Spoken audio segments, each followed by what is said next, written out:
जी, अस्सलाम वालेकुम। आज ये मेरी पहली वीडियो है। ठीक है, मैं यूट्यूब वाला बंदा हूँ नहीं, लेकिन काफ़ी दोस्तों ने मेरे से एक ही सवाल बार बार पूछा, तो मेरे दिमाग में ये आइडिया है कि क्यों ना कि मैं उन्हें वीडियो बना के ही लिंक शेयर कर दिया करूँ, किसी को भी ये इन्फॉर्मेशन चाहिए हो। तो पहला क्वेश्चन ये पूछते हैं कि आप शेंजन वीज़ा किस तरह आपने अप्लाई किया। मैंने शेंजन वीज़ा अप्लाई किया 3 मरतबा और मिल गया बग़ैर किसी की हेल्प के, बग़ैर किसी एजेंट के। आप लोग भी इजीली इसी तरह कर सकते हैं।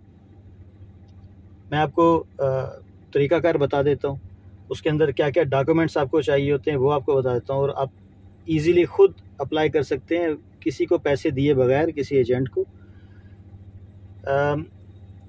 11-12 किस्म के डॉक्यूमेंट्स हैं जो कि बहुत आसानी से आप बना सकते हैं। एक दो उसमें थोड़ा है मुश्किल, लेकिन वो जो बंदे जॉब कर रहे होते हैं उनके लिए इतना मुश्किल नहीं है। देखिए, सबसे पहले जो आसान सा डॉक्यूमेंट है आपका अपना पासपोर्ट होना। आपके पास पासपोर्ट होना चाहिए। ठीक है, आपके पास अगर पासपोर्ट है और वो 3 महीने तक एक्सपायर होगा, यानी 3 महीने से पहले उसकी एक्सपायरी होनी चाहिए।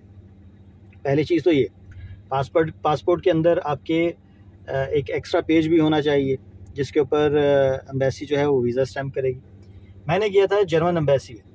मैं बेसिकली यहाँ पर हूँ ओमान के अंदर, मस्कत के अंदर। तो गल्फ़ के जितने भी कंट्रीज़ हैं वो आलमोस्ट सेम ही है उनका प्रोसीजर। VFS के थ्रू आप अप्लाई करते हैं अपने डॉक्यूमेंट्स जो VFS को देते हैं। जिन लोगों को VFS का नहीं मालूम, VFS जो है एक सर्टिफाइड एजेंट कह लें आप उनका, जो आपके डॉक्यूमेंट्स लेकर आगे एम्बेसी में सबमिट करता है। आप खुद डायरेक्ट एम्बेसी में नहीं कर सकते, आपने अपने पूरे डॉक्यूमेंट्स इकट्ठे करके VFS को देने हैं और VFS वाले आगे सबमिट करते हैं। तो सबसे पहले तो आपको मैंने बताया पासपोर्ट आपके पास होना चाहिए, तो 3 महीने तक वैलिड होना चाहिए, उसके अंदर एक पेज होना चाहिए। दूसरा जो डॉक्यूमेंट, आपकी पिक्चर, वो इंटरनेशनल स्टैंडर्ड की एक पिक्चर होती है। आपको गूगल से भी उसका इंटरनेशनल स्टैंडर्ड मिल जाएगा, और वो आपको ज़रूरत भी नहीं है ऐसा पढ़ने की, क्योंकि आप जब किसी भी फ़ोटोग्राफ़र के पास जाएंगे वो आपकी पिक्चर बना देगा वाइट बैकग्राउंड के साथ। कुछ लोग होते हैं मोबाइल से पिक्चर बनाते हैं, उनका एक कान कट गया या उनके आई ग्लासेस लगा के पिक्चर भेज दी, वो एक्सेप्टेबल नहीं है। तो दूसरी चीज़, आपके पास आपकी पिक्चर होनी चाहिए। एक पिक्चर काफ़ी है, क्योंकि VFS वाले आपकी पिक्चर भी वहाँ पे बनाते हैं, तो एक इजाफी पिक्चर होना ज़रूरी है। तीसरे नंबर पे जो गल्फ़ के रेजिडेंट हैं उनके पास उनका बताका होना चाहिए, रेजिडेंट कार्ड होना चाहिए। ठीक है, तो रेजिडेंट कार्ड होना चाहिए। और जो इसमें से इम्पोर्टेंट पॉइंट है वो ये है कि आपका रेजिडेंट कार्ड 1 महीना, आपका टूर जब ख़त्म होता है उसके बाद 1 महीना वैलिड होना चाहिए। किसी बंदे का एक्सपायर होने वाला है, 15 दिन का उसका रह गया, तो वो ट्रैवल नहीं कर सकेगा। आपका अगर रेजिडेंट कार्ड 1 महीना वैलिड है, यानी एक्सपायरी, फॉर एग्जांपल अभी मैं मार्च में हूँ, जनवरी में हूँ, आपका मार्च में एक्सपायर हो रहा है, तो अगर आप अप्लाई करते हैं, बेटर है कि अपना रेजिडेंट कार्ड को रिन्यू करवा लें। ठीक है, तो एक्सपायरी के नज़दीक जाकर ज़रूरत नहीं है अप्लाई करने की, आप अपना रेजिडेंट कार्ड को रिन्यू कर लें। 1 महीना तक वैलिड होना चाहिए। जब आपका टूर ख़त्म होता है, जब आपका टूर फॉर एग्जांपल जर्मनी जा रहे हैं, वहाँ से आगे टूर ख़त्म हो रहा है, तो 1 महीना तक वैलिड होना चाहिए। ये हो गया तीसरा डॉक्यूमेंट। चौथा डॉक्यूमेंट है नो ऑब्जेक्शन लेटर आपके स्पॉन्सर से। जो लोग जॉब कर रहे हैं वो अपनी कंपनी से NOC लेटर लेंगे, उसका टेम्पलेट होता है एक, वो भी मैं अगर कोई दूसरी वीडियो हुई तो बना के आपके साथ शेयर कर दूंगा। ठीक है, तो जो यहाँ पर आज़ाद वीज़े पे हैं वो अपने स्पॉन्सर से NOC लेटर लेंगे और उस पर स्टैम्प करवाएंगे और उसके सिग्नेचर लेंगे। ये हो गया आपका चौथा डॉक्यूमेंट। पांचवा डॉक्यूमेंट जो है वो आपने करना है प्रूफ ऑफ अकोमोडेशन। मैंने पेपर पे सब लिखे थे इसीलिए कि कोई भूल ना जाऊँ बताना आपको। प्रूफ ऑफ अकोमोडेशन, ये इसमें होटल रिजर्वेशन होती है। आप किसी भी वेबसाइट से ऑनलाइन, जैसे booking.com है, ठीक है, माई ट्रिप है, ऐसे करके, तो मैंने करवाया था booking.com से। ठीक है, तो आप होटल बुक करें, अपना जो भी टूर है वो मैं आपको एंड में बता दूंगा कि किस तरह आप प्लान कर सकते हैं। ठीक है, आपके पास उसका रिजर्वेशन होनी चाहिए होटल के अंदर स्टे की। ठीक है। तो उसके बाद छठा जो डॉक्यूमेंट है, आपके पास फ़्लाइट डमी होती है। बेसिकली कोई भी ट्रैवल एजेंट, अगर आप किसी भी ट्रैवल एजेंट से कहेंगे, वो आपको डमी टिकट बना देगा। इन सब डॉक्यूमेंट्स को मैं आपको एंड में इकट्ठा करके बता दूंगा कि आप किस तरह कर सकते हैं। तो जो ट्रैवल एजेंट है वो आपको एक डमी टिकट बना कर दे देगा, ठीक है। और फिर नंबर 7 पे हेल्थ इंश्योरेंस। आप किसी भी इंश्योरेंस कंपनी के पास जाएं और शेंजन कंट्री जो है उनके पास एक पैकेज होता है कि 30,000 यूरो मिनिमम, बेसिकली 30-40,000, लेकिन उनकी रिक्वायरमेंट है एम्बेसी वालों की 30,000 यूरो आपकी इंश्योरेंस होना चाहिए। वो कुछ इतनी महंगी नहीं है, आप मेरा ख्याल है 10-15 ओमानी रियाल, और अगर दुबई में है तो 150-200 दिरहम के अंदर आपकी इंश्योरेंस हो जाएगी। जितने भी दिन आपके टूर आपका प्लान होगा उसके मुताबिक वो होती है। लेकिन आप फर्स्ट टाइम जो है वो 15 दिन का ट्रैवल प्लान करें, ठीक है, क्योंकि 15 दिन का ही फर्स्ट टाइम मोस्टली मिलता है, ठीक है। उसके बाद जो नेक्स्ट आप करेंगे वो आप 1 महीने का कर सकते हैं, फिर आपको मल्टीपल मिल सकता है। लेकिन जो पहली मरतबा लोग अप्लाई कर रहे हैं वो 15 दिन का ही करें। जब वो इंश्योरेंस के लिए जाएंगे 15 दिन की अपनी इंश्योरेंस बनाएं। वो मेरा ख्याल है 10-15 ओमानी रियाल के अंदर आपकी बन जाती है। 150-200 दुबई का जो दिरहम है उसके हिसाब से बन जाती है, ठीक है। ये 7वां हो गया, ठीक है। 8वां जो मोस्ट इम्पोर्टेंट डॉक्यूमेंट है, जहाँ पर हमारे काफ़ी लोग फंस जाते हैं आके, वो है आपकी बैंक स्टेटमेंट। अच्छा, बैंक स्टेटमेंट में 2 चीज़ें आ जाती हैं। अगर आप जॉब होल्डर हैं और आपको सैलरी जो है ऑन टाइम आ रही है तो फिर तो आप सेफ़ हैं। लेकिन यहाँ पे गल्फ़ में कुछ कंपनीज़ होती हैं जो सैलरी आगे पीछे करके देती हैं। किसी की 10 को आ रही है, फिर वो नेक्स्ट सैलरी जो है 12 को आ गई, फिर नेक्स्ट सैलरी जो 15 को आ गई, फिर उससे बाद वाली सैलरी फर्स्ट को आ गई। वो थोड़ा सा डाउटफुल हो जाता है उसके अंदर, ठीक है। तो आपकी जो सैलरी है वो बैंक में आनी चाहिए 1 से 10 के दरमियान अगर आप कर रहे हैं, ठीक है। तो ऐसे करके आपकी सैलरी आनी चाहिए। और जो उससे भी ज़्यादा इम्पोर्टेंट चीज़ है आपकी क्लोजिंग अमाउंट। अब क्लोजिंग अमाउंट में काफ़ी लोग कंफ्यूज होते हैं कि बैंक स्टेटमेंट में कितने पैसे होने चाहिए, कि हम कितनी शो करेंगे तो हमें वीज़ा मिलेगा। तो उसका बड़ा एक सादा सा फार्मूला है कि आपका अगर टूर है 15 दिन का, आपने ये सारे डॉक्यूमेंट्स और होटल स्टे और वहाँ पर आपने एक प्लान बनाया कि मैं यहाँ जाऊँगा, 15 दिन गुजार के आऊँगा, और 15 दिन के अंदर मेरा जो है 500 ओमानी रियाल यानी दुबई का 5,000 दिरहम, इतना मेरा खर्चा होता है, ठीक है। वो तो आप शो करेंगे, एम्बेसी वाले वो तो देखेंगे कि बंदे के पास 5,000 है या नहीं, ठीक है। उसके बाद मल्टीप्लाई बाय 3 होना चाहिए आपके अकाउंट के अंदर, यानी कि 15,000 दिरहम आपके अकाउंट के अंदर क्लोजिंग स्टेटमेंट होनी चाहिए। 15,000 प्लस 5,000 आपका खर्चा, 20,000 आपने अपने अकाउंट के अंदर शो करना है उनका। 20,000 दिरहम, 2,000 ओमानी रियाल, ये आपने अपने अकाउंट के अंदर शो करना होगा उन्हें।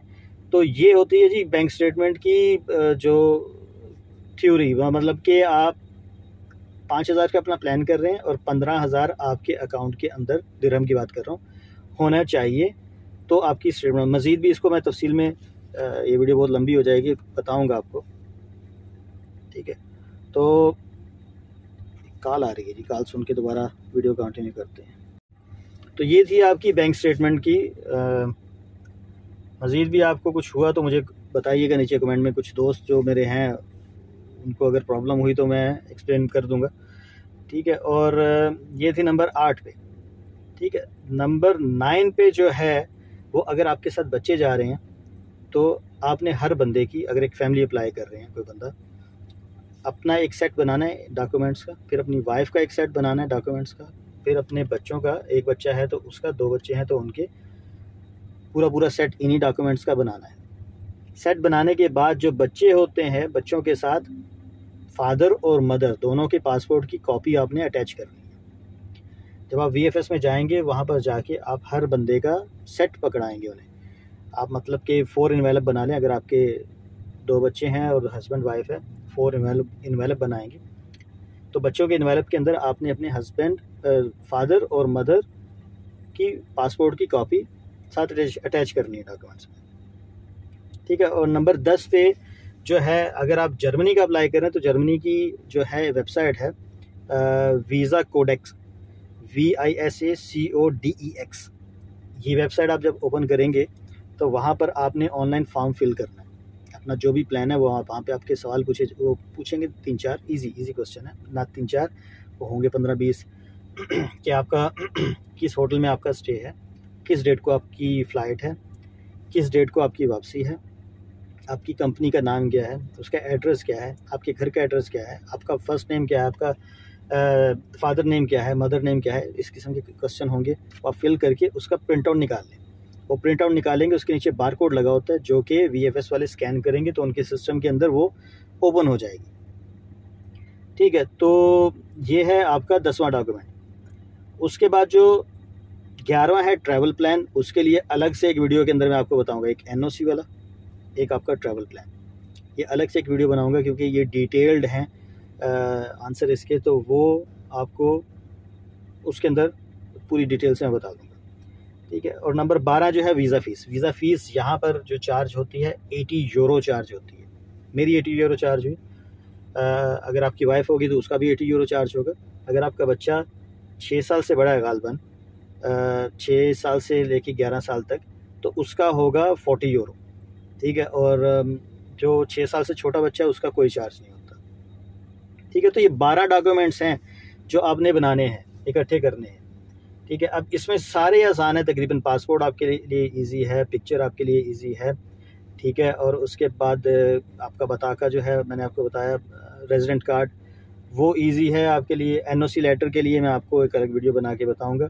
ठीक है, और नंबर 5 है proof of accommodation, hotel reservation, वो इजी है। अगर आप किसी भी वेबसाइट पे जाएंगे, पढ़े लिखे बंदे ही हैं आप, ठीक है, श्योर, तो आप उस वेबसाइट पे जाएंगे, आप इजीली अपने टिकट होटल बुक कर सकते हैं, और वो फ्री ऑफ कास्ट है उसकी बुकिंग, क्योंकि वो एक ख़ास डेट तक फ्री रहते हैं, उसके बाद वो आपसे चार्ज करते हैं। तो फिलहाल आपने डमी बनाने होंगे तो आप वो फ्री ऑफ चार्ज बना सकते हैं।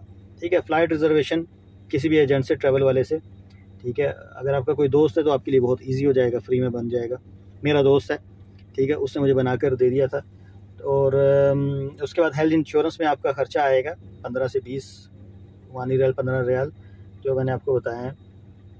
ठीक है, और बैंक स्टेटमेंट इम्पॉर्टेंट है। बैंक स्टेटमेंट आपने बैंक से प्रिंट निकालना है। कुछ लोग मोबाइल एप्लीकेशन से या अपने ईमेल से प्रिंट निकालेंगे, वो एक्सेप्टेबल नहीं है। आपने बैंक से निकलवानी है और बैंक की स्टैंप लगवानी है हर पेज के ऊपर। ठीक है, और उसके बाद ट्रैवल प्लान के लिए मैं आपको बताऊंगा, NOC और ट्रैवल प्लान के लिए वीज़ा फ़ीस का मैं आपको बता चुका हूँ। तो ये आसान करना आसान है बहुत, इतना कोई मुश्किल नहीं। रिक्वायर्ड डॉक्यूमेंट्स जो हैं वो यही हैं। मैं इसकी अगर आपको स्कैन कापी चाहिए हो तो कोशिश करूँगा कि नीचे गूगल ड्राइव पे अपलोड करके वीडियो के नीचे डिस्क्रिप्शन वगैरह में मैं आपको लिंक भी दे दूँगा, ताकि आप लोग इजीली डाउनलोड कर लें। ठीक है, और इसके अंदर मैं ये चीज़ ऐड कर दूं कि जब आप ये सारे डॉक्यूमेंट्स कंप्लीट कर लेंगे, और जो मैंने पॉइंट बताया था कि आप जर्मनी की वेबसाइट जो है वीज़ा कोडेक, उसके ऊपर जाएंगे, अपने सारे डॉक्यूमेंट्स आप लोग अपलोड करेंगे। इसकी PDF कॉपी आपके पास होनी चाहिए। अपलोड करेंगे, जब आप सारे डॉक्यूमेंट्स अपलोड कर देंगे, वो आपको डायरेक्ट कर देगा VFS की वेबसाइट पे। ठीक है, वहाँ पर आपने अपनी अपॉइंटमेंट बुक करनी होगी VFS के साथ, किस डेट को आप अपॉइंटमेंट के लिए जाना चाहते हैं। वो डेट्स आ जाएंगे आपके सामने, उस डेट को आप जो है सेलेक्ट करेंगे। वहाँ पर आपसे VFS वाले जो हैं वो उनकी जो फ़ीस होती है वो चार्ज करेंगे और आपकी अपॉइंटमेंट बुक हो जाएगी। तो अपॉइंटमेंट वाले दिन ये सारे डॉक्यूमेंट्स लेकर, और जो आपका वीज़ा कोडेक्स का जो फॉर्म निकलेगा जिसके नीचे बारकोड लगा होगा, वो सारे डॉक्यूमेंट लेके आप VFS में चले जाएं। ठीक है, VFS में जाके वहाँ पर जब आपका नंबर आएगा तो आप अपने पासपोर्ट उनके हैंड ओवर करेंगे, और वो डॉक्यूमेंट उनके हैंड ओवर करेंगे, और मेरा ख्याल है 15 दिन के अंदर आपका वीज़ा लग जाएगा। बाकी नेक्स्ट वीडियो जो हुई उसके अंदर ये 2 चीज़ें मैं आपको एक्सप्लेन करके इंशाल्लाह दोबारा लिंक शेयर करूँगा दोस्तों के साथ। ठीक है, अपना ख्याल रखें, अल्लाह हाफ़िज़।